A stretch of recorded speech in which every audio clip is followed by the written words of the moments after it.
Teman-teman gagal bayar 30 juta lebih tapi tetap tenang hidupnya, ini rahasianya. Nah, tadi malam saya sudah yang namanya nongkrong dengan teman saya yang dia bercerita tentang masalah galbay pinjaman online. Dia sudah galbay sekitar 30 juta lebih di aplikasi Shopee Paylater ya teman. Nah, tapi dia tetap santai hidupnya, tetap tenang. Nah, saya tanya rahasianya apa sih kok bisa seperti itu, dan dia menjabarkan 3 info penting. Saya akan jelaskan di video kali ini ya teman.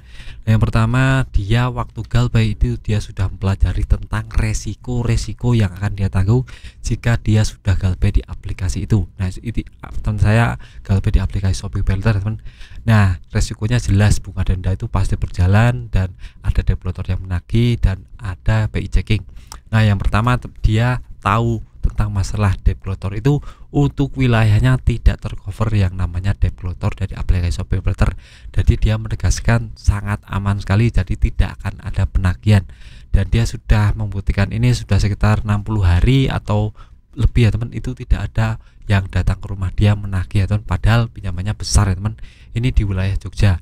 Nah, teman saya itu bicara tentang masalah ini, dan dia sudah pasrah, dan umpamanya debitor datang dia sudah pasrah. Tapi yang jelas untuk sampai sekarang tidak ada debitor yang menagih dia, jadi dia sangat aman. Jadi pertama, dia sudah tahu resikonya jika dia galbay di aplikasi itu. Dan untuk masalah BI checking dia sudah muak, dan dia sudah tidak memperdulikannya. Saya kena BI checking juga nggak apa-apa, karena saya sudah niat hati tidak ingin yang namanya galbay lagi atau pinjam lagi di pinjaman online atau bank. Dia tidak ingin pinjam lagi, dan ia ingin lepas dari jerat pinjaman online itu. Itu yang pertama ya teman. Untuk yang kedua adalah dia mematikan semua komunikasi dengan pinjaman online. Nah, komunikasi ini artinya dia mematikan semua akses, nomornya sudah dihapus atau diganti ya teman, WA diganti, nomornya dicabut seperti itu. Jadi dia sekarang tenang hidupnya, santai hidupnya, karena tidak ada penagihan lewat WA, tidak ada penagihan lewat telepon. Jadi dia tetap santai saja, karena satu-satunya jalan mereka menagih untuk yang tidak punya debitor adalah lewat media komunikasi. Kalau kita putuskan itu, artinya kita bisa tenang hidupnya, tidak terburu-buru atau malah stres memikirkan ini terlalu dalam. Itu kata dia seperti itu ya teman. Jadi putuskan komunikasi sangat amat penting sekali untuk kesehatan mental teman-teman. Yang kedua, untuk yang ketiga, dia fokus pada pekerjaan dan hidupnya, dan terus beribadah kepada Tuhan ya teman. Karena apa? Karena ya kalau sampai dia sudah melakukan galbay itu artinya ekonominya memang sedang sulit. Jadi satunya jalan yang dia tempuh akan dia terus fokus pada pekerjaannya, cari income baru, cari yang namanya relasi untuk bisa mendapatkan pendapatan per bulan lebih tinggi dari hari ini. Nah, dia bekerja di kantor ya teman, jadi dia membuka jasa servis seperti itu.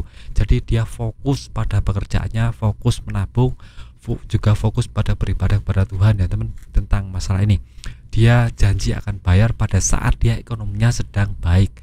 Artinya dia ingin untuk sekarang fokus pada pekerjaannya, mencari uang sebanyak-banyaknya, mencari income sebanyak-banyaknya, agar ke depan pada saat dia punya uang berlebih dia akan langsung bayar ya teman, karena itu nominal yang besar, dan dia akan stres sendiri kalau mikir itu terlalu dalam. Jadi fokus pada pekerjaan itu bisa mengalihkan pikiran, jadi tidak terlalu terbebani dengan masalah gagal bayar di pinjaman online tersebut. Nah, dia juga bilang kepada saya, kalau kamu punya hutang ya kalau punya uang dibayar, tapi kalau ekonomi sedang tidak baik-baik saja ya sudah digalbay saja. Menurut saya masih aman kok. Terbukti saya atau teman saya itu sudah aman dari pinjaman online sampai hari ini, tidak ada penagihan dari desa lapangan atau debitor. Jadi dia bilangnya santai saja, aman. Tapi umpamanya ada debitor yang menagih, ya sudah, bicara apa adanya, tidak punya uang seperti itu ya teman. Itu akan lebih mudah daripada teman-teman berbelit-belit atau malah lari-lari. Itu akan menggaburkan pikirannya, akan menjadi stres sendiri. Jadi itu saya saja saran saya dari teman saya. Semoga teman-teman bisa terinspirasi, dan jika teman-teman punya hutang lebih dari 10 juta bisa tulis komentar, kita sharing sama-sama. Karena ya teman saya punya hutang 30 lebih masih santai hidupnya kok. Teman-teman yang punya hutang 1 juta ke bawah kok bisa stres seperti itu. Jadi mohon langsung saja menerapkan apa-apa yang sudah diterapkan teman-teman saya tadi agar lebih tenang hidupnya. Dan saya video singkat dari saya, semoga bermanfaat, tetap semangat kehidupan yang lebih baik.